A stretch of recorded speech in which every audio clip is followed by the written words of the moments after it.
oiga, usted nos habla de los modelos económicos y de los paradigmas. Dice, ¿y cuál sería el mejor paradigma para un país con una crisis como la que tenemos?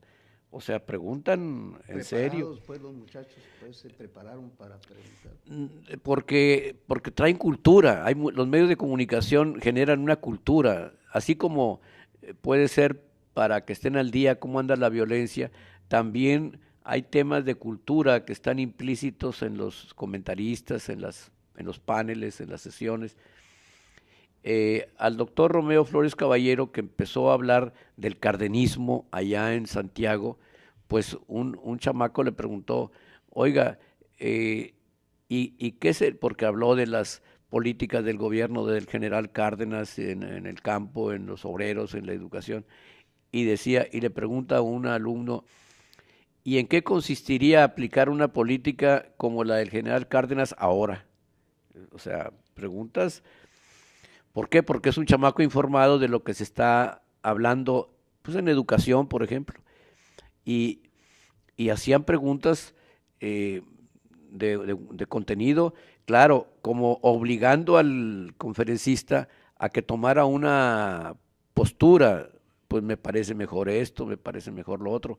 No, pero eran preguntas muy sanas y así podríamos eh, reseñar preguntas en diversos momentos donde el conferencista, el licenciado Ramiro García Ayala, por ejemplo, le tocó una conferencia en la Prepa 16 acá en San Nicolás. Y bueno, pues Ramiro él maneja mucho lo del Tratado de Libre Comercio, ligado a la política internacional y cuando describe los problemas de la economía derivados del TLC y todo, y le pregunta a una alumna, oiga, ¿y qué debemos hacer para acabar con esta dominación extranjera? Pero preguntas así fuertes. Bueno, pues él dice, esto viene como una consecuencia de ciertas relaciones mundiales, etcétera, pero lo que quiero dar como respuesta, Pepe, es que los alumnos sí tienen una cultura sobre temas históricos sociales. Y esto, el rector, cuando nos invita y cuando él va con nosotros y les da un mensaje a los historiadores, pero también se lo da a los alumnos y a los maestros, porque estamos pasando por internet a todo el sistema, como es este sistema que Polo ha implementado ahora En para dar Regio Vivo, información. Regio Vivo se llama Regio Vivo el canal de televisión por internet de regio.com. de regio.com. Bueno, pues este es un acierto extraordinario que ya hace tiempo le decíamos al ingeniero, pues necesitamos que tengas una estación de radio para llegar a la gente, porque los que tenemos vocación de profesores de historia o de sociales, en fin, pues anhelamos un espacio como este para hacer llegar el conocimiento histórico o social a la gente. No podemos dejar que un periódico oriente el pensamiento social. Bueno, pues que haga lo suyo, pero también que haya contraparte. Oiga, profesor, yo quisiera preguntarle, durante mucho tiempo la universidad eh, estuvo detenida en esos asuntos de la historia de México, eh, engendrando o teniendo como figuras héroes de otros países como el Che Guevara y con esto se aleja un poco esa situación de que los muchachos exalten pues a sus propios héroes nacionales, o cómo podríamos describir este fenómeno. Bueno, yo creo que la globalización que se ha dado, así como en algunos ámbitos de la cultura, se ha perdido mucho de la cultura nacional.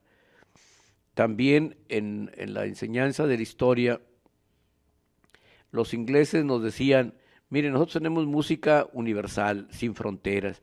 Nosotros no somos partidarios de los héroes. Bueno, pero ¿qué significa los héroes para países colonizadores, conquistadores? Pues exaltan al personaje que hizo posible el dominio de Sudáfrica.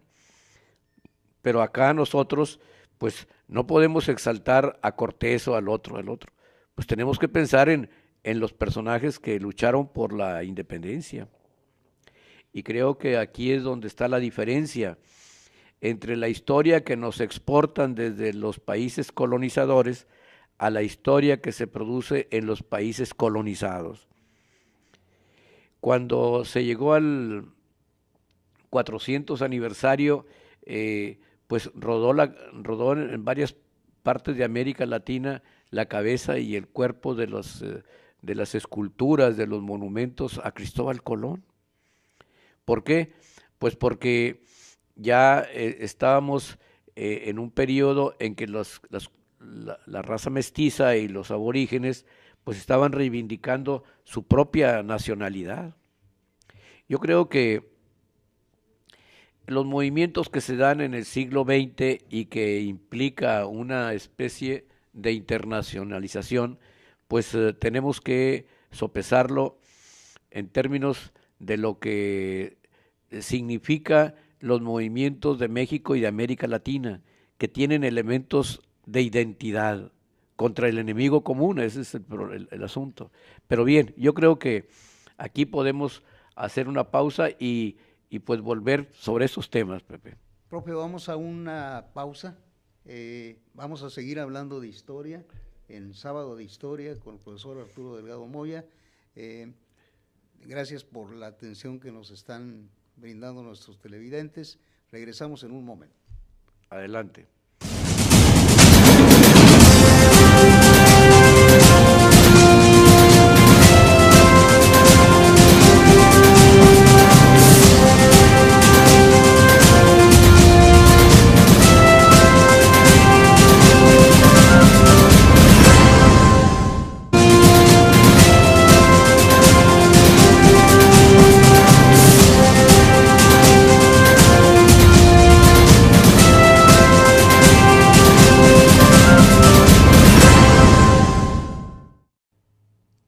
Estamos ya en la segunda parte, profesor, de este programa que se llama Sábado con Historia. Estamos hablando precisamente de historia, de la sinergia que hay entre la Universidad Autónoma de Nuevo León y la Sociedad Nuevo-Leonesa de Historia, Geografía, Estadística, que ha revalorado de alguna manera la labor que realiza esta organización. ¿Es así, profe? Sí, nosotros hemos insistido en las sesiones mensuales que hacemos en el Museo de Historia Mexicana de la importancia que tiene el conocimiento histórico para formar un pensamiento social. ¿Cómo se forma el pensamiento social? Pues a través de lo que divulgan pues el gobierno, la iglesia, los partidos, las instituciones. Pero nosotros, por ejemplo, no encontramos una asociación de médicos o de químicos o de biólogos que estén haciendo un trabajo por formar un pensamiento social. La Sociedad de Historia sí hace un esfuerzo por formar un pensamiento social.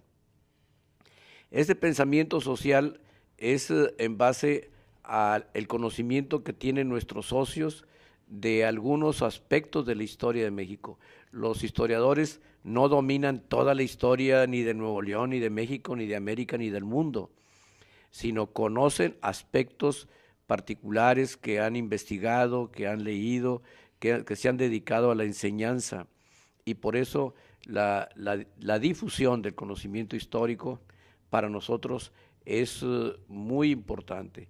Qué bueno sería que una asociación civil de urbanistas hablaran de los problemas del urbanismo y que difundieran a la población de por qué no hay que sentarse a hacer un techo de una supuesta casita ahí en el plan del río.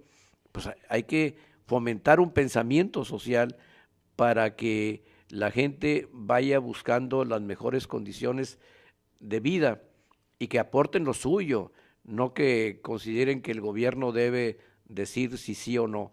Nosotros sabemos que hay una historia oficial. Se ha cambiado mucho el sentido de la historia en la segunda mitad del siglo XX a raíz de que el llamado neoliberalismo en el ámbito de la esfera económica de la cultura, de la educación, proliferó más los grupos de poder particulares que los del propio gobierno. Nosotros nos formamos en un tipo de educación donde el Estado era el educador y donde el Estado definía los planes y programas de estudio. El Estado orientaba las teorías pedagógicas para enseñar pues la ciencia, las matemáticas, la historia, etcétera. Pero después vino un cambio ya por los 80 muy marcado, donde se hablaba del neoliberalismo. Y así como el gobierno intervenía cada vez menos en la economía, porque el neoliberalismo es dejar a los particulares regir la vida económica del país, también en educación el Estado dio más luz verde a los particulares. En los 90, cuando el presidente Salinas hizo una reforma al artículo 3 y dio todas las garantías a los particulares para la educación privada, nos decía un funcionario de la Coparmex aquí en Nuevo León, nosotros en esto que queda del periodo del presidente, del presidente Salinas, vamos a crear 5,000 escuelas parroquiales, la patronal, diciendo vamos a crear 5,000 escuelas junto a la parroquia y ahí vamos a recibir niños y ahí les vamos a dar educación religiosa porque ya nos autoriza la ley. El problema de la ley es que lo que hoy se prohíbe, mañana te lo permiten, pues hoy te lo prohíben y lo que hagas estás fuera, pero mañana te lo permite y ya estás dentro de la ley. Pero, ¿qué es lo que ha pasado entonces? Pues que en estos últimos 15, 20 años, las instituciones privadas se han dedicado a crear escuelas y a darles orientación de una religión y de otra, y en otras filosofía empresarial. ¿Y el Estado dónde está? Eso es lo que nos preguntamos los profesores. Esa es una violación ahí constitucional. Pues antes del 93 era una violación, pero después del 93, cuando se modifica el artículo 3 y dice los particulares podrán impartir enseñanza y quedan exentos de cumplir con el apartado, con el inciso 1 y 2, pues ya les están quitando lo laico, ya los dejan libertad de enseñanza. Lo que tenían ellos en la época de la colonia, que era el dominio de la iglesia en la educación, y que vino Juárez y dijo, no, la libertad. Pues sí, pero era la libertad para quitarle a la iglesia el control de la educación. Después instituyen la educación que dictamina el Estado a través de las leyes y demás, y bueno, pues viene un periodo en que la educación la ofrecen los particulares,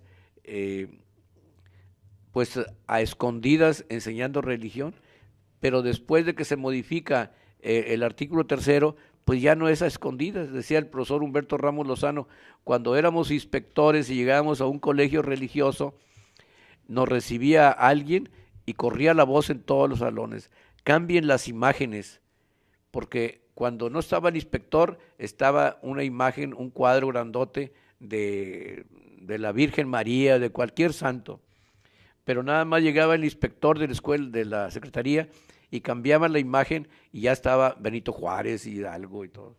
Oiga, profe, entonces hemos ido en retroceso, seguimos igual. Pues. En relación a la reforma liberal de Juárez y de los constituyentes del 17, vamos para atrás, terriblemente para atrás. ¿Y qué hacer, profesor? ¿Qué propone? Bueno, el presidente actual ha dicho, vamos por la rectoría de la educación, y eso se oye bonito. Y tal parece que el que estaba usurpando funciones era el sindicato y los maestros. Pero uno como profesor veterano se pregunta, ¿y qué va a pasar con el control de la educación, la rectoría de la educación, de la injerencia tan fuerte que tiene la iglesia, de la injerencia tan fuerte que tienen los empresarios en educación? ¿También se les va a quitar esas prerrogativas o nada más es a los profesores y a su sindicato? Esa es la pregunta. Oiga, profe, ¿y este tipo de doctrinas en la educación distorsionan la historia?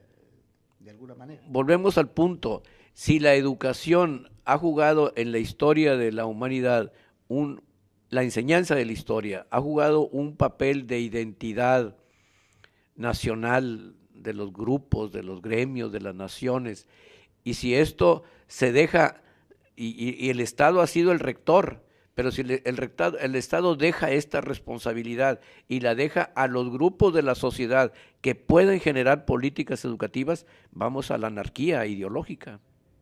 Se corre ese riesgo. Sí, y es inminente. Fíjese, en el Líbano, con motivo de las guerras intestinas y externas ahí en la región del Medio Oriente, en los años 70 nos decían que había 17 grupos religiosos, políticos, militares. Y bueno, pues cada uno tenía un sector de la población del Líbano enseñándole su religión y los preparaban ideológicamente, militarmente. Es un caos todavía, porque dejas en la libertad. Estados Unidos parece que deja mucho en libertad y no hay libertad en eso. Hay un control. Las escuelas reciben presupuesto en esto, de esto y de esto, en base a un programa que proponen. Y si el programa no se aprueba, no hay presupuesto. Bueno, y usted como parte del magisterio, profesor, ¿alguna propuesta formal para evitar llegar a esos problemas? Yo creo que si el presidente de la República está diciendo vamos a tomar la rectoría de la educación, hay que ver cuáles son los actores de la sociedad que están educando, que están ejerciendo la libertad de enseñanza para darle orientación de acuerdo con su interés particular, no de acuerdo con los intereses de toda la sociedad. Se entiende que el Estado representa los intereses de toda la sociedad. Y si esa es la aspiración, pues tenemos que no solamente legislar, sino implementar políticas educativas para darle orientación nacional a la educación. Que la educación sea un factor de identidad, de unidad, y que tiene que retomarse la historia, sino ¿de dónde vamos a tomar el conocimiento del pasado? Pues de la historia mexicana, no vamos a tomar la historia de Argentina o de Estados Unidos. Oiga, profesor, entonces, esas doctrinas religiosas que se han impartido en las escuelas, ¿qué tipo de mexicano nos producen, no? Ahí tenemos el caso de Jerusalén, en Michoacán, donde llega el profesor de la escuela oficial, de la secretaría, y quiere trabajar, y le dicen, aquí no entra usted. Y las escuelas de tipo oficial, que son laicas, se entiende, pues las queman, las destruyen, porque ahí el fundamentalismo de una religión, supongo que son los católicos, o alguna secta protestante, están haciendo una destrucción del pensamiento nacional. Y ahí es donde entra la Sociedad Mexicana de Historia, Geografía y Estadística. Bueno, nosotros deberíamos apoyar al gobierno de la República que se empeñe en crear estos programas, porque hay sociedades de historia en todos los estados. Quizás no todas tengan la actividad que nosotros tenemos, porque cada quien hace lo suyo, pero por ejemplo en el Estado de México, en Tlaxcala, tenemos noticia directa, donde es un monstruo de 1000 cabezas y nadie controla nada, es en la Ciudad de México. Ahí hay agrupaciones al por mayor, pero muy pocas se acercan a la rectoría o la rectoría las llama para hacer un trabajo de esta naturaleza. El doctor Anser plantea esta experiencia con una asociación civil como una experiencia única en el país, donde la rectoría firma convenio con la asociación civil y estamos empeñados en difundir el conocimiento histórico a los jóvenes, porque ahí es donde hay que trabajar el coco. Los jóvenes que se dejan llevar por la caricatura, por el internet, por el Facebook, por todo eso, pues todo eso lo usan para fines comerciales al final, mientras que formar una conciencia nacional, pues es pensar en el futuro de México.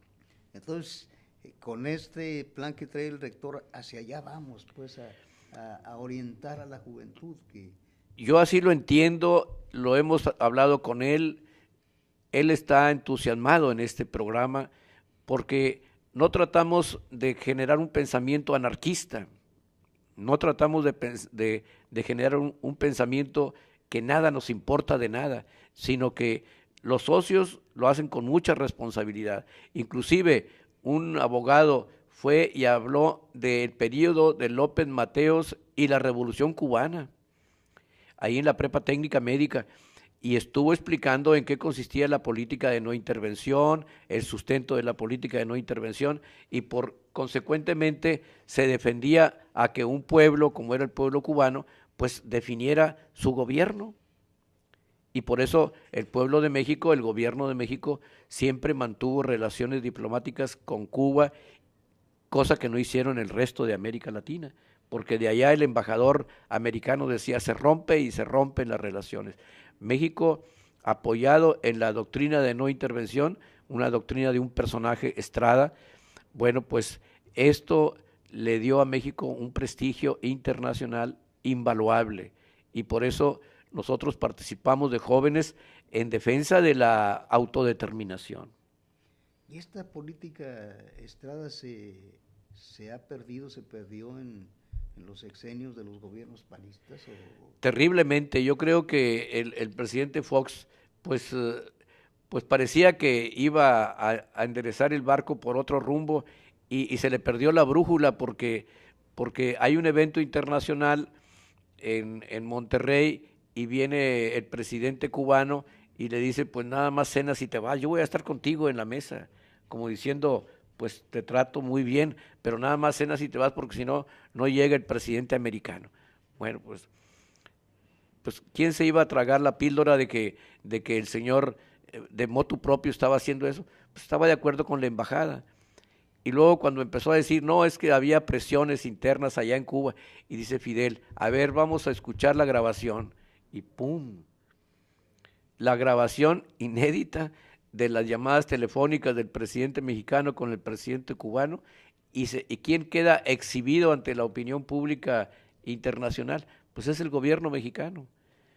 Yo creo que sí se ha perdido mucho de liderazgo. El presidente de la República actual dice, tenemos que recuperarlo. Creo que es una gran oportunidad, es una buena y gran intención que tiene que rodearse del cuerpo diplomático que sabe del asunto, porque en esto no está en que te den el nombramiento, sino que sepas de la materia. O sea, hay la esperanza entonces, profesor, que con Enrique Peña Nieto podamos retomar esa política de la no intervención. Yo creo que sí, además de que, pero la globalización dificulta mucho esto, porque hoy vivimos una globalización terrible, donde los jóvenes van a las maquiladoras, producen las piezas y las dejan al puro modelo que les pide el modelo gringo, y se mandan las cajas de productos y llegan a Estados Unidos, y luego acá la Secretaría de Economía decía con Calderón, y estamos exportando tanto de las maquiladoras. Era la misma empresa americana que venía por la maquila, la materia prima, la mano de obra barata, se llevaba el producto y allá lo integran al automóvil, al avión, a la pieza que sea, al aparato, y acá los jóvenes pues les pagan por destajo, y sin ninguna prestación adicional, mucho menos un sindicato, formar un sindicato. Creo entonces que la globalización ha creado problemas de organización de la sociedad muy complicados, y tenemos que llegar con la población pero tiene que ser un presidente que busque el sustento social. No basta con las estructuras de los partidos. Los partidos hablan y amenazan, y en ciertas estructuras de poder parece que ellos van a destruir el mundo y no pasa nada. Es un teje-maneje político muy inteligente, muy audaz, de decir, vamos a firmar un pacto con estos dirigentes. Bueno, ¿y las masas qué? O sea, todavía falta el sector empresarial, los campesinos, los obreros, los profesores, los universitarios. ¿Dónde están en el pacto? Echeverría llamaba a un pacto y llamaba a todos, y tenía 1000 y pico de gentes ahí diciendo, vamos por esto, señores. Pero a todos los involucraba y también ahí en la presencia, y firmaban. Entonces aquí ha sido parcial, pues. No, no, es una estrategia, es una estrategia. Vamos a firmar un pacto con los líderes de los principales partidos y la docena de partidos chiquitos están reclamando. ¿Por qué? Marquina, pues. No, no, los hicieron a un lado. Donde firma el PRI, firma el Partido Verde, donde firma el PRD, todo el semillero que tienen ahí, y donde firma el PAN es, en eso es más puritano, ¿verdad? Nosotros somos únicos, pero nada más a 3 partidos, bueno, y los demás partidos y las organizaciones sociales que se pregunta uno. Yo creo que ahí es donde se tiene que revisar. En materia de educación, tiene que trabajarse con los maestros, si no, no hay reforma y no hay nada. Si no se busca una relación estrecha con los maestros, pues el gobierno que sea y del color que sea, no llegará lejos en materia de educación. Pero tampoco para que venga un instituto a evaluarnos y decir, tú no puedes, pero este que viene de la universidad privada sí puede. Pues tampoco lo va a permitir el maestro. Pueden perseguirlos y hacer lo que quieran, pero el maestro es pieza fundamental del sistema educativo, como los niños, como los alumnos. Si no hay estos dos y el padre de familia que esté atento al proceso, no hay política educativa exitosa. Si queremos una política educativa exitosa, tiene que rediseñarse el programa de educación, que es lo que sigue, donde los maestros participen, donde los maestros sean responsables de lo que van a hacer todos y no que les digan técnicos de la Secretaría de Educación Pública, oiga, hagan esto porque eso es lo mejor en España, es lo mejor en Argentina. Pues eso es una jugada de lenguaje que no tiene significado real. Creo entonces que tenemos que impulsar con nuestras opiniones, porque pues, va a haber consulta, va a haber oportunidad de opinar, los profesores y los jubilados y los activos y los universitarios y la gente dedicada a la educación, de decir, queremos una educación que genere un sustento social para el sistema educativo, para el gobierno de la República, porque no podemos estar pensando en un gobierno de élite desligado de la sociedad. Profesor, la Sociedad Nuevo-Leonesa de Historia, Geografía y Estadística, de la que usted fue presidente, pues de alguna manera es una conciencia crítica para las cosas que no se hagan bien. ¿Qué opinión tiene usted sobre la detención? Digo, porque andábamos ahorita en la reforma educativa, sobre la detención del Bester Gordillo. ¿Era un obstáculo para esa reforma o es una cuestión política o de veras cometió algún error? Bueno, nos han dicho que es estrictamente jurídica la situación. Pues bueno, eso es para los niños, ¿no? Para los niños que no entienden qué juego está. Pero, ¿quién es ella? Pues es un elemento político. ¿Quién lo hace? Pues los políticos de la presidencia. Ese es un evento político. Ahora, que le saquen todo, pues que agarren los expresidentes y los exgobernadores y los exministros y los empresarios y verán qué cola tan enorme hay en eso.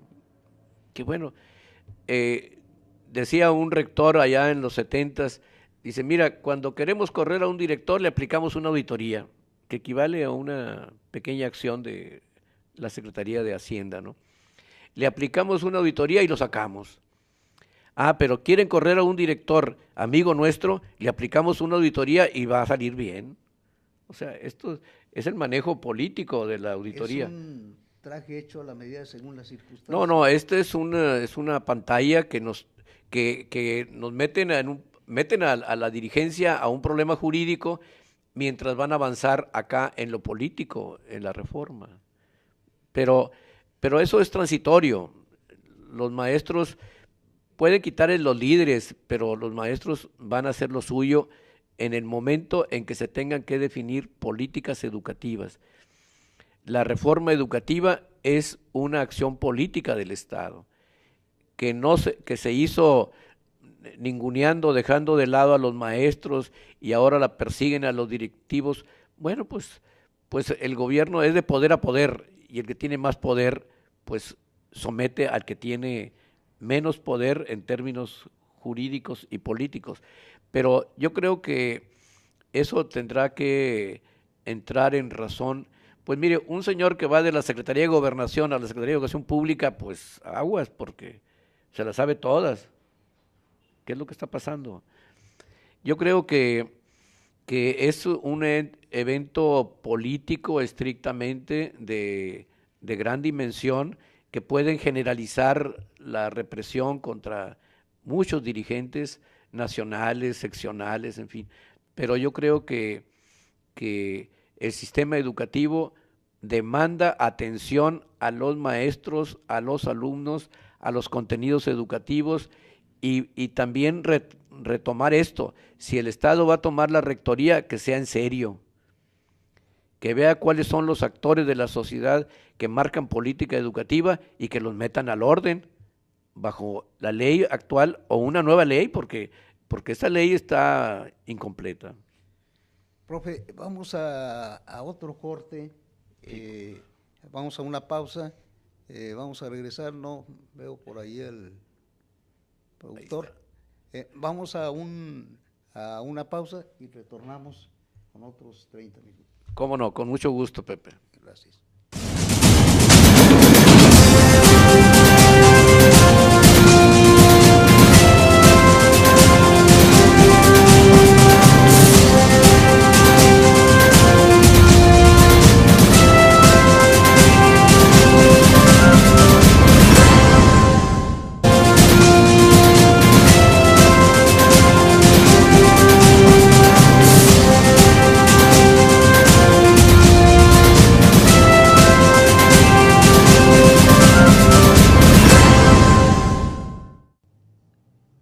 Amigos televidentes, estamos regresando a esta entrevista de Sábado con Historia con el historiador, profesor, político y más cosas, el profesor Arturo Delgado Moya.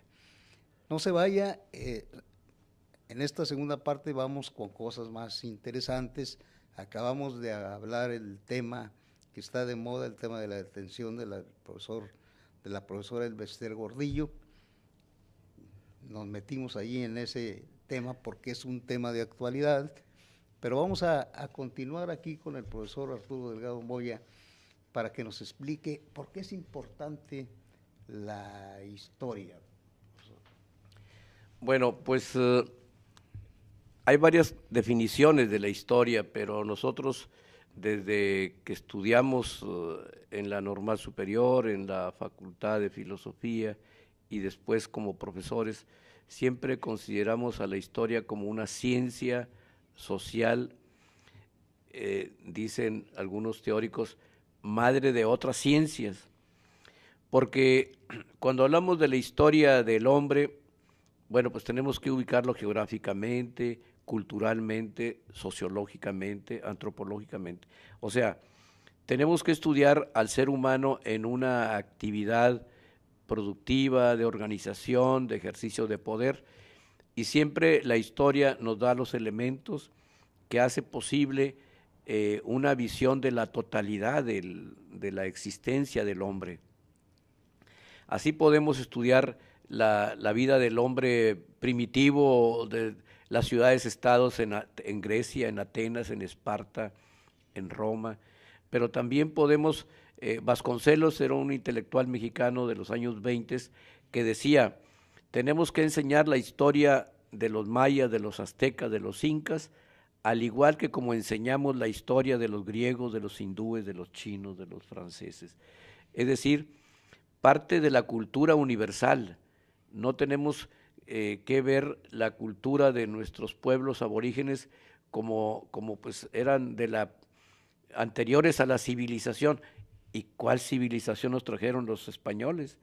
Pues trajeron el fanatismo, el idioma, la religión católica, que era la bandera de los franciscanos y demás grupos religiosos, para hacer posible la conquista espiritual.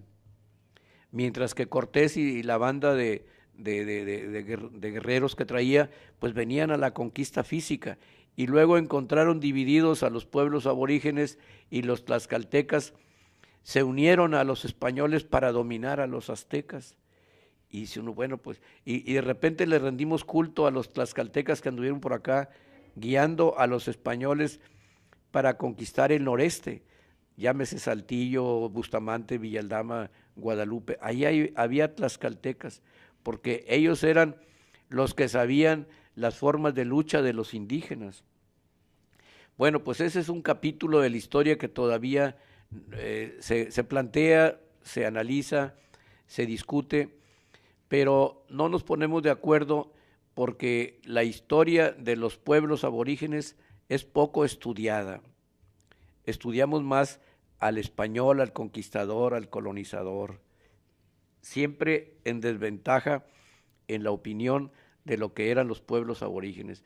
Yo creo entonces que ese es un capítulo pendiente que yo le he comentado al profesor Israel Cavazos con frecuencia.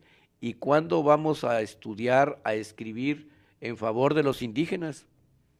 Porque pues siempre estamos hablando de los tlaxcaltecas, pero que hicieron posible la colonización. Estamos hablando de otros pueblos. Los únicos que se defienden por la obra que dejaron y que con todo y la hazaña con que llegaron los españoles para destruirla, como fue la región del centro, los aztecas y los mayas, va uno a esa región de Chichén Itzá, vas a Tulum, vas a todas las regiones mayas, y no solamente están las esculturas, las obras arquitectónicas, que tienen toda una explicación científica, sino que ahí están los mayas vendiendo chácharas, pero ahí están los mayas, con sus rasgos, con su idioma, con su cultura.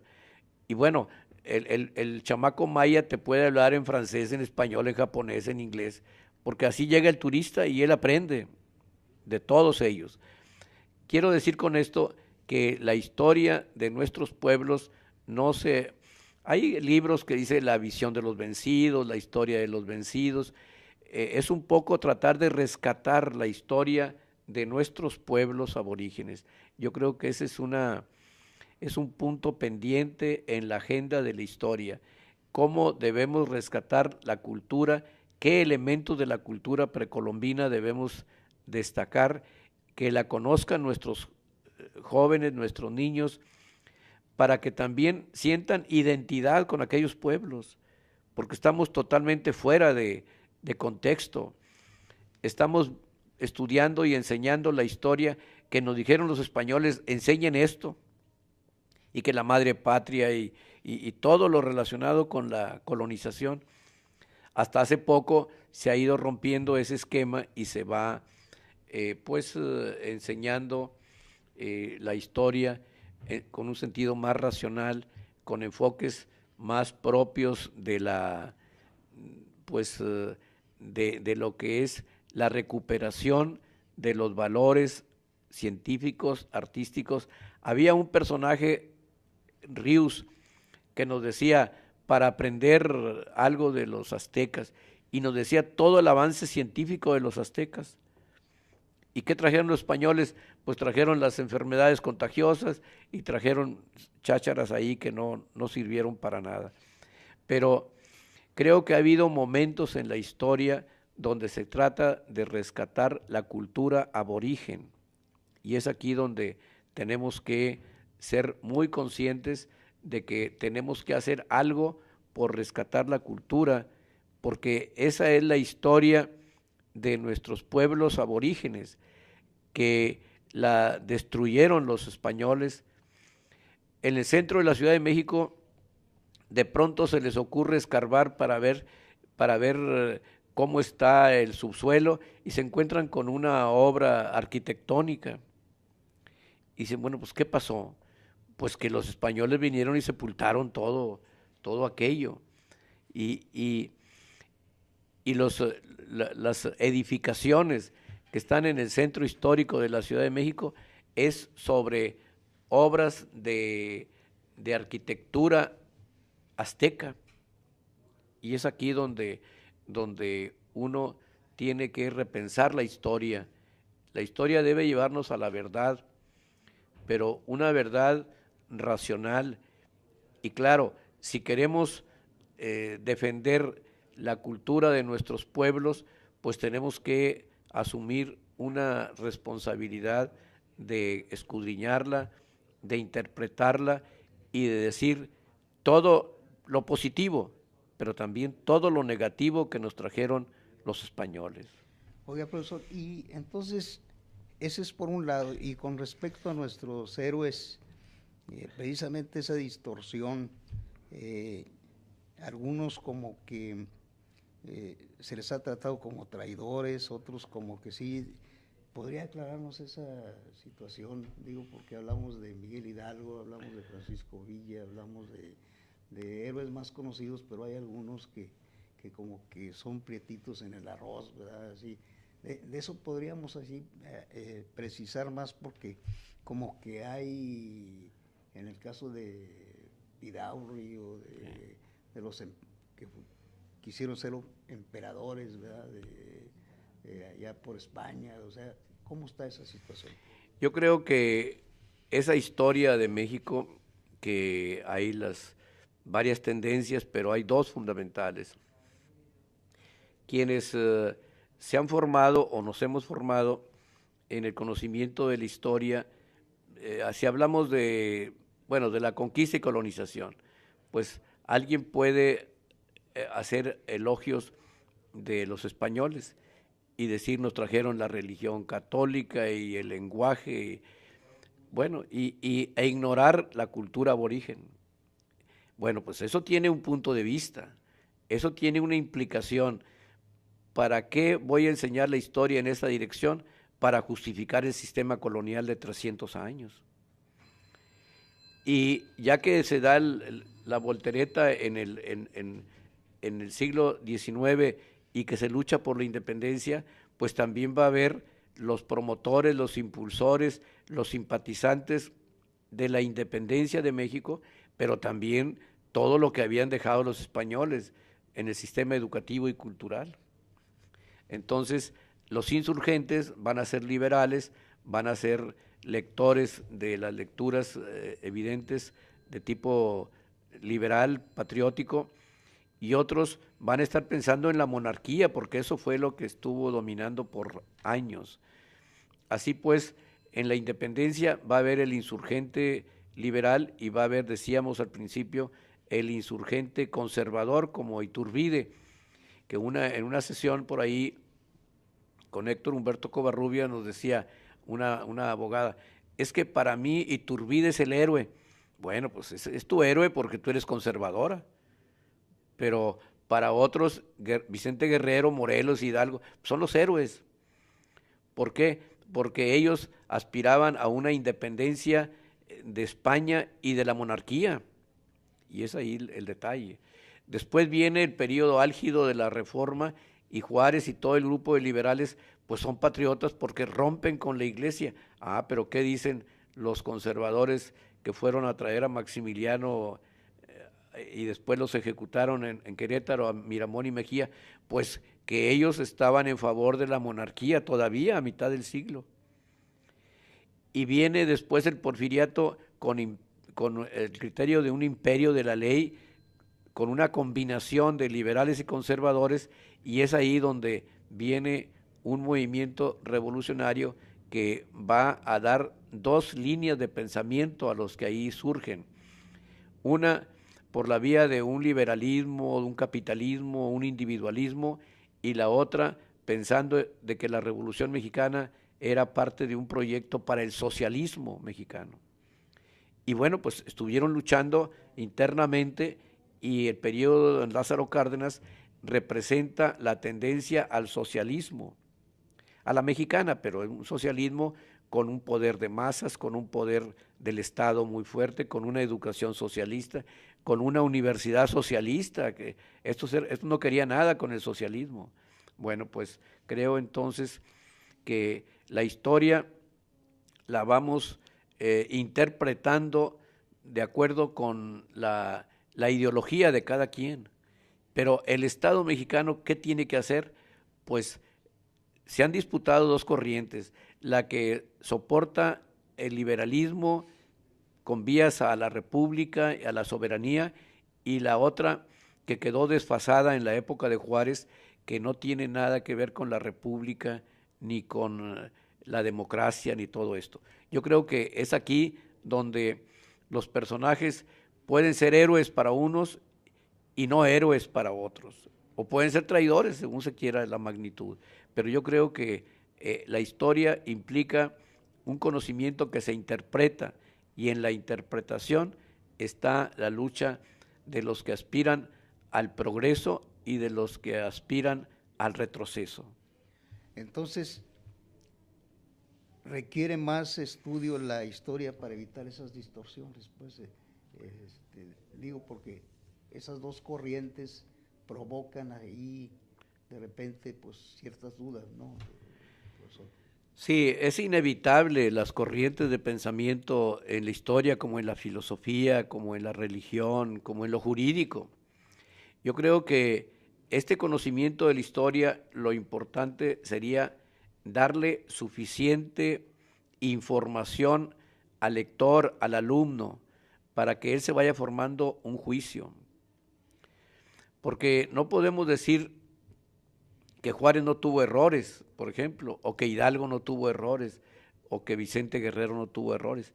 Sí, pero en el movimiento en que están involucrados hay que dar elementos informativos para que el lector se forme una opinión y pueda decirnos, estos personajes tienen realmente más méritos que defectos.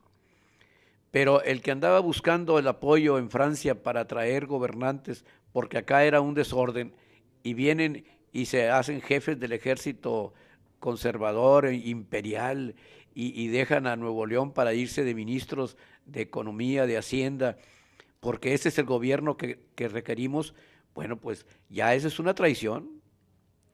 La gente que traicionó a Hussein en Irak, pues ¿cómo los han considerado? Pues los han considerado como traidores porque se prestaron al gobierno invasor. Profe, vamos a un corte, nos quedan unos minutos todavía y regresamos en un momento. ¿Cómo no? Déjeme decirle a Mario para que no se me... Aquí está Mario, ya.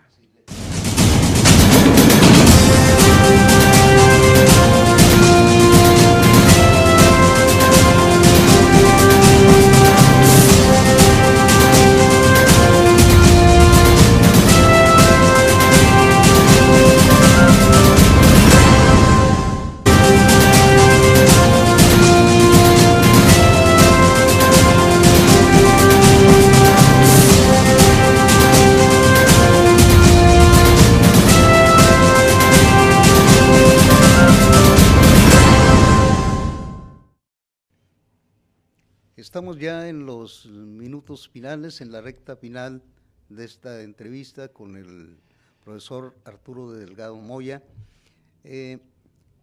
Profesor, abordamos ahorita el tema así un poco del lado de la reforma educativa, pero quisiera preguntarle yo a usted, ¿qué efecto pudieran traer las leyes secundarias de esta reforma educativa? Bueno, pues afinar los propósitos iniciales que generaron la ley, los cambios al artículo 3 y 72. Yo creo que se puede esperar que la ley orgánica, Echeverría le llamaba Ley General de Educación, después se le llamó Ley Orgánica de Educación, precisen en qué consiste la evaluación para que el comité del Instituto de Evaluación dictamine, usted puede seguir, usted tiene que prepararse, usted no puede seguir de maestro, porque esa es la bronca de la permanencia. Imaginemos que el 5% de los profesores de Nuevo León les digan, usted no puede permanecer, hay que convocar para seleccionar nuevos directores de escuela, supervisores, profesores de materia, de primaria. Bueno, pues si eso se maneja a nivel nacional, pues los maestros tienen que defenderse porque el que va a llegar pues viene de una universidad, de un tecnológico muy preparado, pero sin ninguna experiencia en la enseñanza. Y y esto es lo que va a poner en riesgo la estabilidad laboral profesional del maestro. Creo entonces que ahí hay que apretar las tuercas de parte de los organismos que participen, de los diputados, que no se dejen llevar por una ley orgánica que les proponga gobernación, porque entonces van a querer hacer de la ley, como siempre se ha hecho, una amenaza contra la vida profesional del maestro. Yo creo que esos puntos tienen que discutirse, consensuarse y de alguna manera darle equidad a la reforma, darle fluidez, darle vida transformadora del sistema educativo. El sistema educativo tiene que transformarse, pero no estrictamente en lo laboral, porque esta reforma educativa que se está planteando no toca lo académico, no toca lo científico, no toca lo ideológico, no toca aspectos de formación de pensamiento, que es nuestra tarea, sino que lo que toca es el profesor tiene que ser evaluado para decir si sigue o no sigue, si asciende o no asciende. Es decir, es una reforma laboral en el ámbito educativo, pero no es de tipo educativo en términos de lo pedagógico, de lo metodológico, de la actualización del conocimiento. Esto todavía no se toca ni se vislumbra en esta reforma. Profe, entonces, como intelectual, como político, como miembro de la Sociedad Nuevo-Leonesa de Historia, Geografía y Estadística, le pregunto, ¿esta lucha entonces de los maestros está justificada? ¿Este movimiento está justificado? Está justificado que los maestros se muevan en defensa de la escuela pública y de la defensa de los maestros. En eso yo estoy de acuerdo. Las otras eventualidades tendrán que sortearla en los términos jurídicos que indique el aparato estatal, pero lo que es la política educativa, hay que darle una respuesta a la política educativa que está en la reforma y que está centrada en estos tópicos que hemos mencionado. Vamos a una última pregunta, doctor, ya para despedir este programa. ¿De veras existe el riesgo, doctor, de que la escuela pública se privatice, que es un tema que anda rondando mucho por allí y que tiene preocupados a los padres de familia? Bueno, si aplican el modelo de Pinochet, el modelo educativo de Chile, de decir, aquí está el bono educativo para que usted lleve a sus hijos a donde quiera y que los padres puedan elegir entre un colegio laico, un colegio religioso, la escuela pública, porque todos van a pagar, y esto aunado al concepto de que la autogestión de la escuela, de padres y maestros, bueno, pues esto va a llevar a que se busquen padrinos económicamente poderosos para que pueda funcionar la escuela. Una escuela no funciona con los profesores y alumnos y directivos ahí. La escuela requiere un mantenimiento, un cuidado, una manutención de bienes y servicios que no puede funcionar si no los tiene. Y aquí es donde si se les va a dar facultades a los profesores, a los directivos y a los padres para que autogestión, bueno, pues en una clase media alta pues aportan y salvan a la escuela, pero en una zona marginada, ¿quién va a poner un peso para mantener el mantenimiento de la escuela? No va a haber. Y ahí pueda que se utilice el sistema de crédito, el sistema de empréstito y se dé entrada a microempresas que participen de la escuela, pero ya como parte de su empresa. Yo creo que esta privatización es lo que pone en riesgo el carácter gratuito de la educación. Profesor, muchas gracias por habernos acompañado aquí en una hora y media hablando de historia. Le agradecemos mucho su visita y lo vamos a invitar en próximos programas a estar con nosotros, y muchas gracias a nombre de Regio Deporte, en este Regio Deporte, regio.com, y nuestro programa Regio Vivo, del ingeniero Leopoldo Espinosa Benavides. Cómo no, estamos a la orden, Pepe, y son temas muy actuales, muy candentes. A veces la gente mejor no habla, pero yo creo que son tiempos de expresar opiniones que vayan ayudando, vayan conformando un criterio para la definición de políticas educativas en México y en Nuevo León. Muchas gracias. Gracias a usted.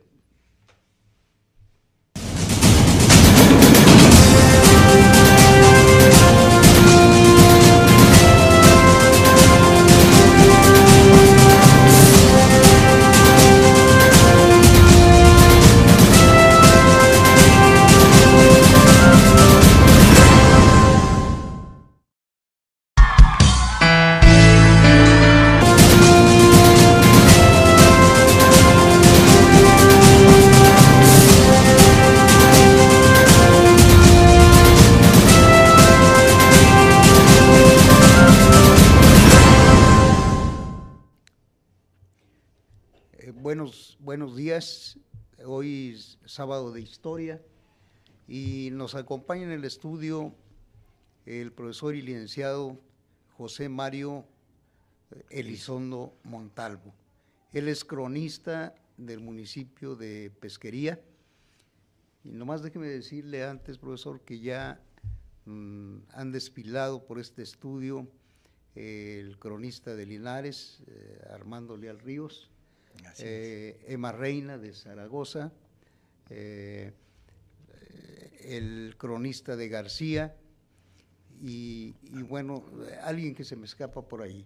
Pero bueno, la idea es difundir la historia precisamente en los sábados que estaremos transmitiendo pues en un rato más por allí, precisamente porque se llama Sábados de Historia.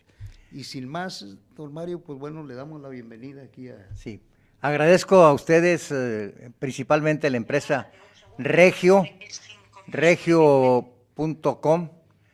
y a nuestro amigo el ingeniero Leopoldo Espinosa Benavides por permitirnos hablar de nuestros municipios. Yo soy el cronista de Pesquería y para mí es un orgullo serlo y además aprovechar estos canales para difundir lo que es el pueblo de Pesquería. Precisamente, profesor, acaba de cumplir 344 años de fundado Pesquería. Así es. ¿Nos puede hablar? Claro. En esta primera imagen que ustedes están viendo, esa es la imagen de una alegoría del maestro Alberto Ochoa Perales, cuando lo invité a que fuera a Pesquería hace 23 o 24 años. Llegamos y el río, el Ébano, y es la entrada de nuestro fundador, del capitán Francisco de la Garza Falcón. Se ve una dama atrás de él, en ese dibujo, es doña Leonor Sepúlveda y Rentería, que es la esposa de él, más aparece un monje más, indígenas, y algunas ganado vacuno, ¿verdad? Así la llegada de él fue en esa forma funda en primer lugar lo que llamó la Hacienda del Espíritu Santo. Esta hacienda se fundó a la orilla del río Pesquería, que significa lugar de pesca. Ahí se instalaron en un 28 de febrero de 1669.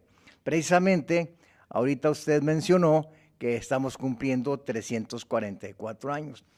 Ese inicio, en ese lugar, dio motivo a que fueran a su alrededor llegando nuevos españoles acompañados de indios que ya habían sido cristianizados preferentemente. Los indios que en ese lugar habitaban eran los anuales, los cuanales, y se habla también de otros llamados comepescados.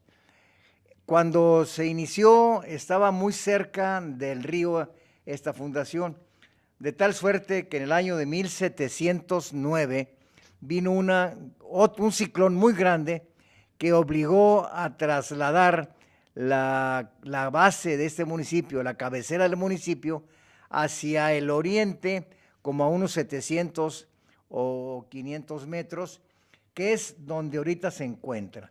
Ahí se inicia un crecimiento paulatino porque la principal fuente de riqueza era la agricultura y la ganadería de ganado caprino, ganado también bovino, que las tierras por la base de sus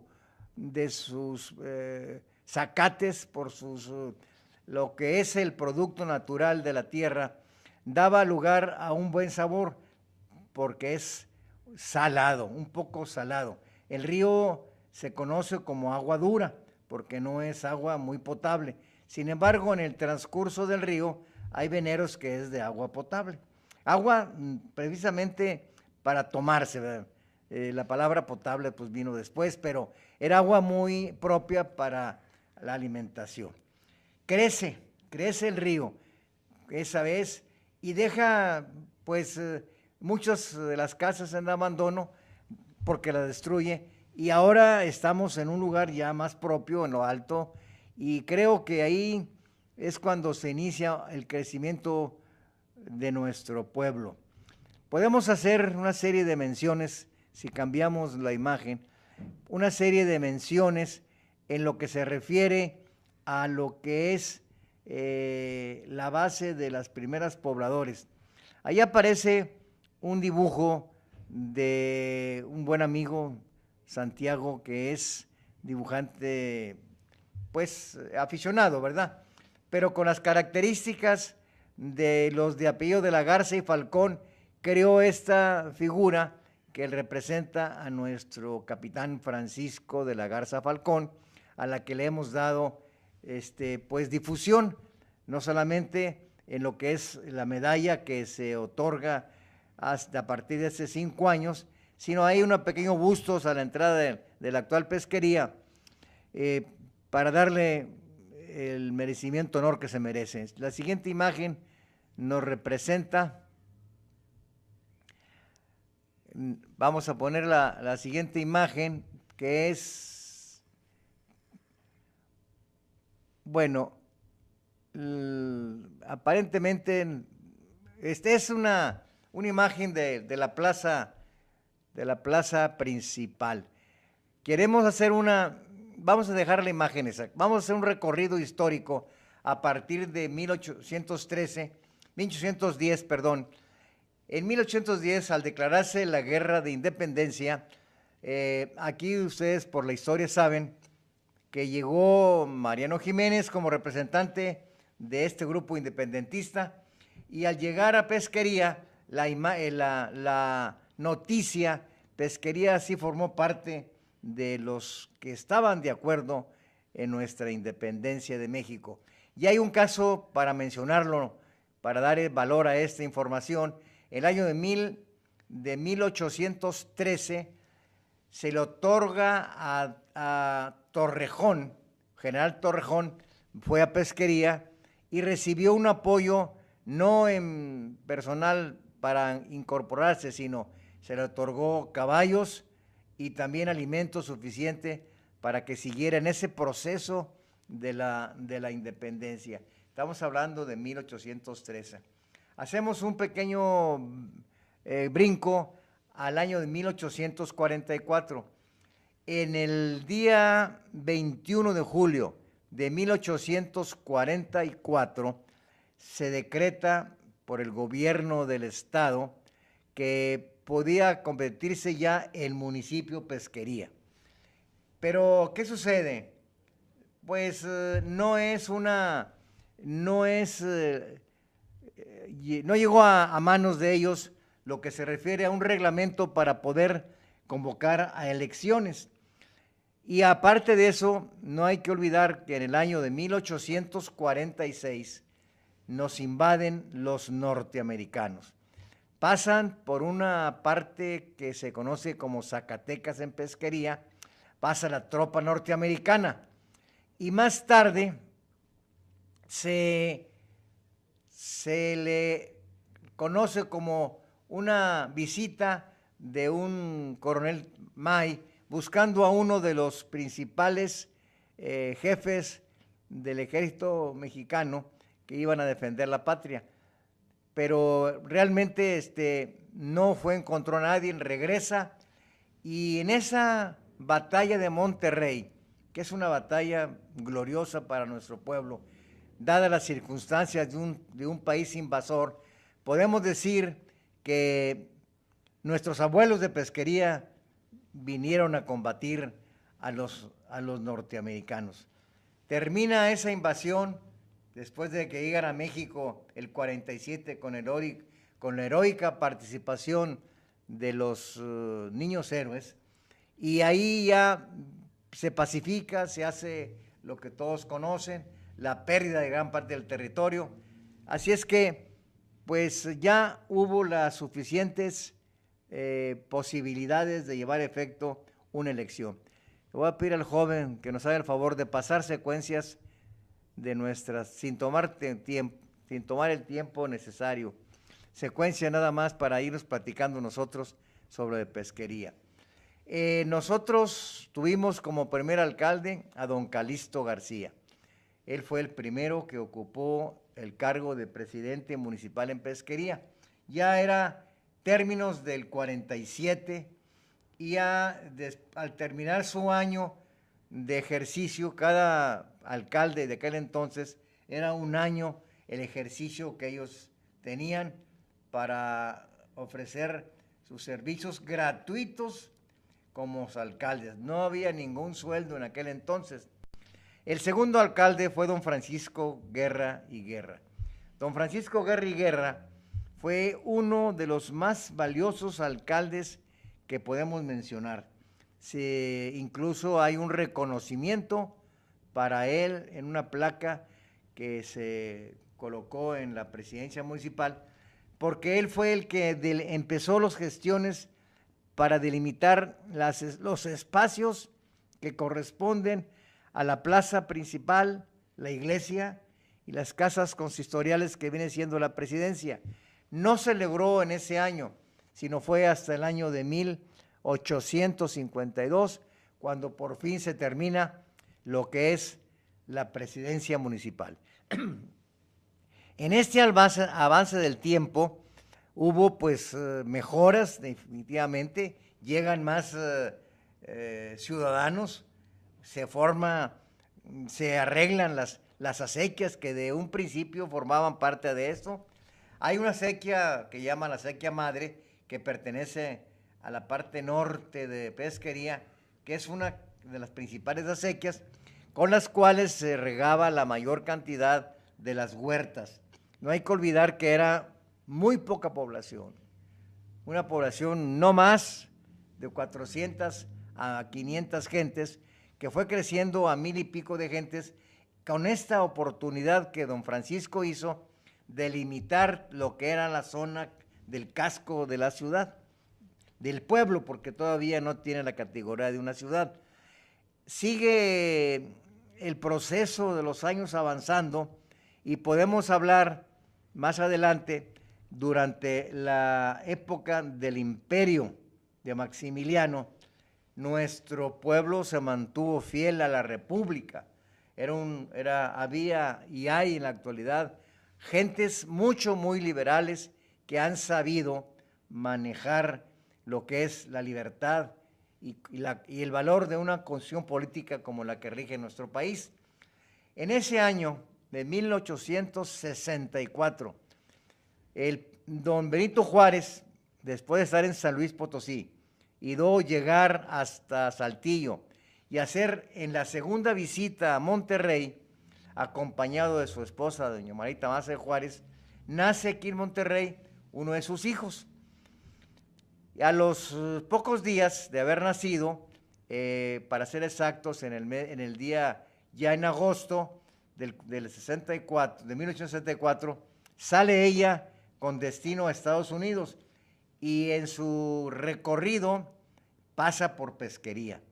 Precisamente en esta reunión que tuvimos el día jueves a celebrar, el alcalde y su servidor, así como el cabildo, estuvimos de acuerdo en que se va a poner una placa en una de las casas más antiguas que tenga pesquería. No podemos definir cuál casa era, ¿verdad? Pero ahí se va a poner una placa porque se recibió a doña Margarita Maza de Juárez con sus hijos, su hija, Santa Cilia, el yerno, que también su esposa, que viene siendo la hija de Margarita, y tenía una hija también así de Monterrey, y los acompañaba el coronel Joaquín González. Es una honra para Pesquería haber tenido la oportunidad de servir a quien pues defendió la patria, como lo fue don Benito Juárez. En esa devenir hubo muchos personajes que participaron. Había uno, Pablo Gómez, que fue uno de los comandantes que también trabajó, pero de una forma insistente. Llevaba armas y transportaba. Y muchos de los que formaron parte fueron nativos de Pesquería, que eran colaboradores directos del cuerpo que defendía nuestra patria. Aquí es necesario mencionar a uno de los alcaldes a los que siempre hemos reconocido, a don Manuel Guerra y Guerra. Don Manuel Guerra y Guerra es un personaje porque fue alcalde durante 10, creo que hasta 12 veces alcalde, pero era un hombre que tenía una bondad absoluta, un hombre que tenía llegó a tener amistades cercanas con don Bernardo Reyes, y fue un hombre que siempre propuso alguna cosa que pudiera servir a Pesquería, como por ejemplo, él fue el que promovió el teléfono que era pues casi desconocido. Fue en el año de 1892 cuando ya se tiene el teléfono en Pesquería. Y algo muy importante que está... ¿Y por qué lo prohibió, don Mario? No, lo promovió. Promovió el teléfono, hizo una colecta entre el pueblo. El pueblo debería de colaborar.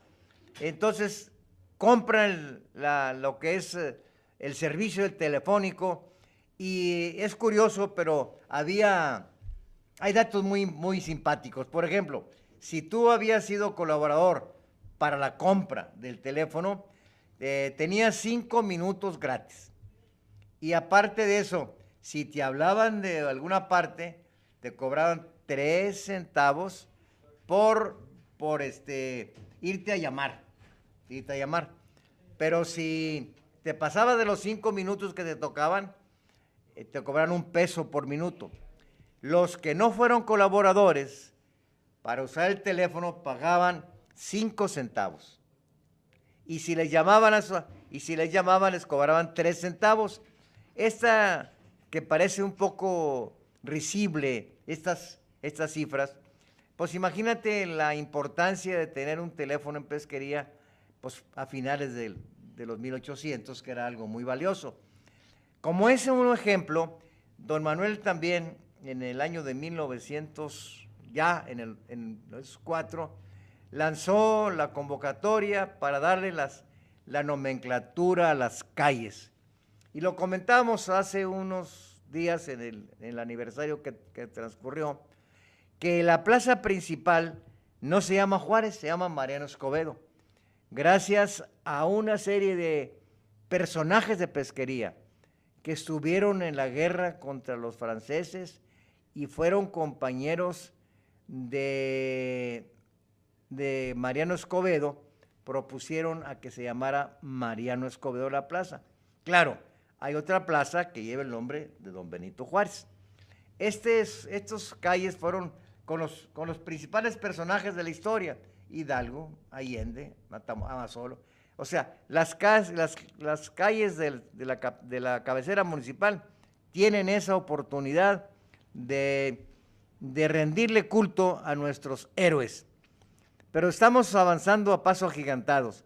Vamos a llegar al primer centenario, a 1944, don Desiderio Cantú fue el alcalde de ese momento y organizó una festival enorme por aquellos años, precioso, desde ir a rendirle un culto a los alcaldes ya fallecidos, que fue directamente en el Panteón Municipal.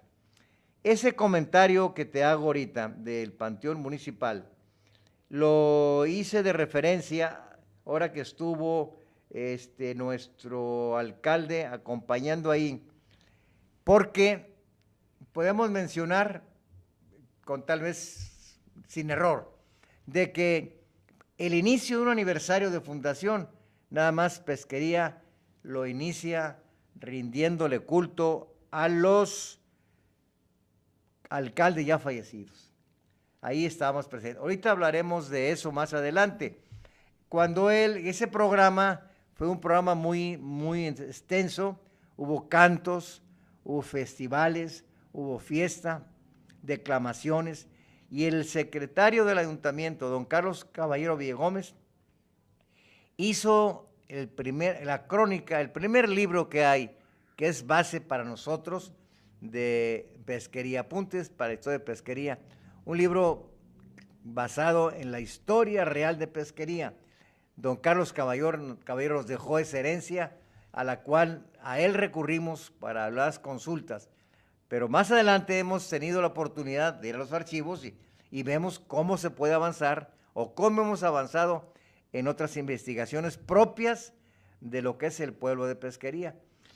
En 1944 ya estábamos todos dentro de lo que es un crecimiento casi total, pero unos años antes, para el año del 22, hay un documento en el archivo. Fíjense, en 1922 teníamos una escuela nocturna en Pesquería. Ya había una escuela nocturna en Pesquería.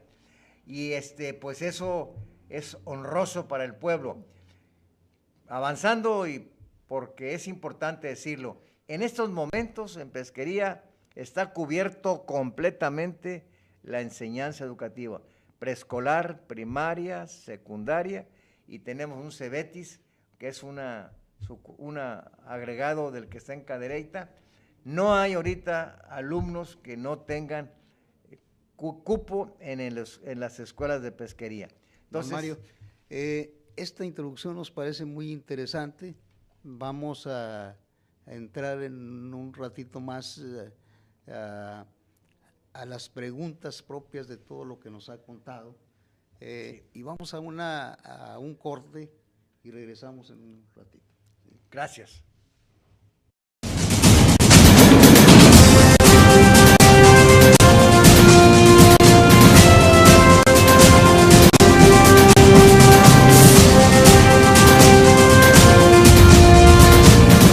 Les da un mensaje a los historiadores, pero también se lo da a los alumnos y a los maestros, porque estamos pasando por internet a todo el sistema, como es este sistema que Polo ha implementado ahora para dar información. RegioVivo se llama RegioVivo. El canal de televisión por internet de regio.com. De regio.com. Bueno, pues este es un acierto extraordinario que ya hace tiempo le decíamos al ingeniero, pues necesitamos que tengas una estación de radio para llegar a la gente, porque los que tenemos vocación de profesores de historia o de sociales, en fin, pues anhelamos un espacio como este para hacer llegar el conocimiento histórico o social a la gente. No podemos dejar que un periódico oriente el pensamiento social. Bueno, pues que haga lo suyo, pero también que haya contraparte. Oiga, profesor, yo quisiera preguntarle, durante mucho tiempo la universidad estuvo detenida en esos asuntos de la historia de México, engendrando o teniendo como figuras héroes de otros países como el Che Guevara, y con esto se aleja un poco esa situación de que los muchachos exalten pues a sus propios héroes nacionales. ¿O cómo podríamos describir este fenómeno? Bueno, yo creo que la globalización que se ha dado, así como en algunos ámbitos de la cultura, se ha perdido mucho de la cultura nacional. También en la enseñanza de la historia, los ingleses nos decían, miren, nosotros tenemos música universal, sin fronteras, nosotros no somos partidarios de los héroes. Bueno, pero ¿qué significa los héroes para países colonizadores, conquistadores? Pues exaltan al personaje que hizo posible el dominio de Sudáfrica. Pero acá nosotros, pues no podemos exaltar a Cortés o al otro. Pues tenemos que pensar en los personajes que lucharon por la independencia. Y creo que aquí es donde está la diferencia entre la historia que nos exportan desde los países colonizadores a la historia que se produce en los países colonizados. Cuando se llegó al 400 aniversario, pues rodó en varias partes de América Latina la cabeza y el cuerpo de las esculturas, de los monumentos a Cristóbal Colón, por aquí en Nuevo León. Nosotros en esto que queda del periodo del presidente, del presidente Salinas, vamos a crear 5,000 escuelas parroquiales, la patronal, diciendo vamos a crear 5,000 escuelas junto a la parroquia, y ahí vamos a recibir niños y ahí les vamos a dar educación religiosa porque ya nos autoriza la ley. El problema de la ley es que lo que hoy se prohíbe, mañana te lo permiten, pues hoy te lo prohíben y lo que hagas estás fuera, pero mañana te lo permite y ya estás dentro de la ley. Pero, ¿qué es lo que ha pasado entonces? Pues que en estos últimos 15, 20 años, las instituciones privadas se han dedicado a crear escuelas y a darles orientación de una religión y de otra y en otras filosofía empresarial. ¿Y el Estado dónde está? Eso es lo que nos preguntamos los profesores. ¿Esa es una violación ahí constitucional? Pues antes del 93 era una violación, pero después del 93, cuando se modifica el artículo 3 y dice los particulares podrán impartir enseñanza y quedan exentos de cumplir con el apartado, con el inciso 1 y 2, pues ya les están quitando lo laico, ya los dejan libertad de enseñanza. Lo que tenían ellos en la época de la colonia, que era el dominio de la iglesia en la educación, y que vino Juárez y dijo, no, la libertad. Pues sí, pero era la libertad para quitarle a la iglesia el control de la educación. Después instituyen la educación que dictamina el Estado a través de las leyes y demás, y bueno, pues viene un periodo en que la educación la ofrecen los particulares, pues a escondidas enseñando religión, pero después de que se modifica el artículo 3, pues ya no es a escondidas. Decía el profesor Humberto Ramos Lozano, cuando éramos inspectores y llegábamos a un colegio religioso, nos recibía alguien y corría la voz en todos los salones, cambien las imágenes, porque cuando no estaba el inspector, estaba una imagen, un cuadro grandote de la Virgen María, de cualquier santo, pero nada más llegaba el inspector de la escuela, de la secretaría, y cambiaban la imagen y ya estaba Benito Juárez y Hidalgo y todo. Oiga, profe, entonces hemos ido en retroceso. Oiga, usted nos habla de los modelos económicos y de los paradigmas. Dice, ¿y cuál sería el mejor paradigma para un país con una crisis como la que tenemos? O sea, preguntan en serio. Pues los muchachos pues, se prepararon para preguntar. Porque traen cultura. Los medios de comunicación generan una cultura, así como puede ser para que estén al día cómo anda la violencia, también hay temas de cultura que están implícitos en los comentaristas, en los paneles, en las sesiones. Al doctor Romeo Flores Caballero, que empezó a hablar del cardenismo allá en Santiago, pues un chamaco le preguntó, oiga, ¿y qué es porque habló de las políticas del gobierno del general Cárdenas en el campo, en los obreros, en la educación, y le pregunta a un alumno, ¿y en qué consistiría aplicar una política como la del general Cárdenas ahora? O sea, preguntas, ¿por qué? Porque es un chamaco informado de lo que se está hablando, pues en educación, por ejemplo, y hacían preguntas de contenido, claro, como obligando al conferencista a que tomara una postura, pues me parece mejor esto, me parece mejor lo otro. No, pero eran preguntas muy sanas. Y así podríamos reseñar preguntas en diversos momentos donde el conferencista, el licenciado Ramiro García Ayala, por ejemplo, le tocó una conferencia en la Prepa 16 acá en San Nicolás, y bueno, pues Ramiro él maneja mucho lo del Tratado de Libre Comercio, ligado a la política internacional, y cuando describe los problemas de la economía derivados del TLC y todo, y le pregunta a una alumna, oiga, ¿y qué debemos hacer para acabar con esta dominación extranjera? Pero preguntas así fuertes. Bueno, pues él dice, esto viene como una consecuencia de ciertas relaciones mundiales, etcétera, pero lo que quiero dar como respuesta, Pepe, es que los alumnos sí tienen una cultura sobre temas históricos sociales, y esto el rector, cuando nos invita y cuando él va con nosotros y ¿qué? Pues porque ya estábamos en un periodo en que la raza mestiza y los aborígenes pues estaban reivindicando su propia nacionalidad.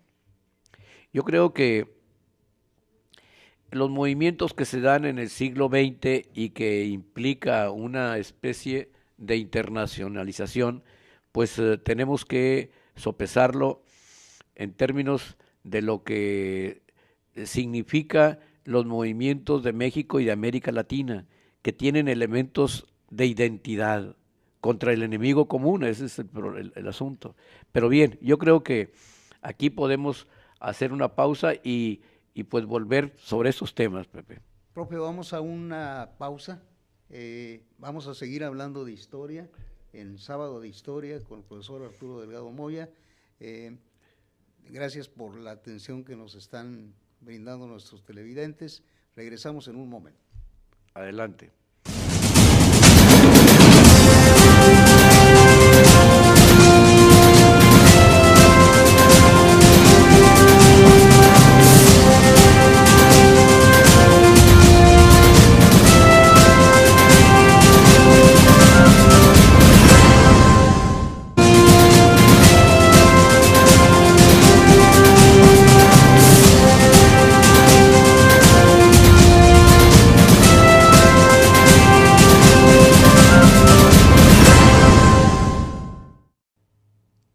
Estamos ya en la segunda parte, profesor, de este programa que se llama Sábado con Historia.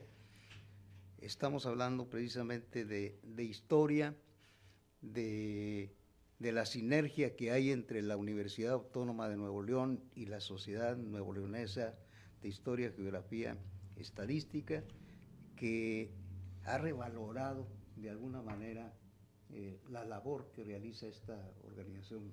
¿Es así, profe?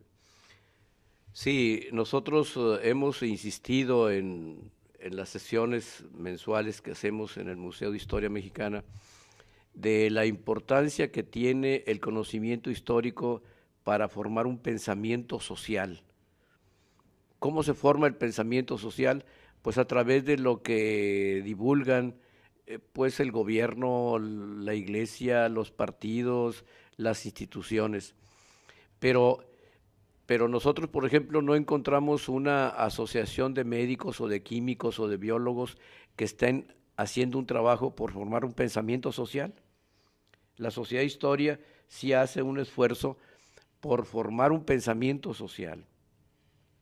Ese pensamiento social es en base al conocimiento que tienen nuestros socios de algunos aspectos de la historia de México. Los historiadores no dominan toda la historia ni de Nuevo León, ni de México, ni de América, ni del mundo, sino conocen aspectos particulares que han investigado, que han leído, que se han dedicado a la enseñanza, y por eso la difusión del conocimiento histórico para nosotros es muy importante. Qué bueno sería que una asociación civil de urbanistas hablan de los problemas del urbanismo y que difundieran a la población de por qué no hay que sentarse a hacer un techo de una supuesta casita ahí en el plan del río. Pues hay que fomentar un pensamiento social para que la gente vaya buscando las mejores condiciones de vida y que aporten lo suyo, no que consideren que el gobierno debe decir si sí o no. Nosotros sabemos que hay una historia oficial. Se ha cambiado mucho el sentido de la historia en la segunda mitad del siglo XX a raíz de que el llamado neoliberalismo en el ámbito de la esfera económica, de la cultura, de la educación, proliferó más los grupos de poder particulares que los del propio gobierno. Nosotros nos formamos en un tipo de educación donde el Estado era el educador y donde el Estado definía los planes y programas de estudio. El Estado orientaba las teorías pedagógicas para enseñar pues la ciencia, las matemáticas, la historia, etcétera. Pero después vino un cambio ya por los 80 muy marcado, donde se hablaba del neoliberalismo. Y así como el gobierno intervenía cada vez menos en la economía, porque el neoliberalismo es dejar a los particulares regir la vida económica del país, también en educación el Estado dio más luz verde a los particulares. En los 90, cuando el presidente Salinas hizo una reforma al artículo 3 y dio todas las garantías a los particulares para la educación privada, nos decía un funcionario de la Coparmex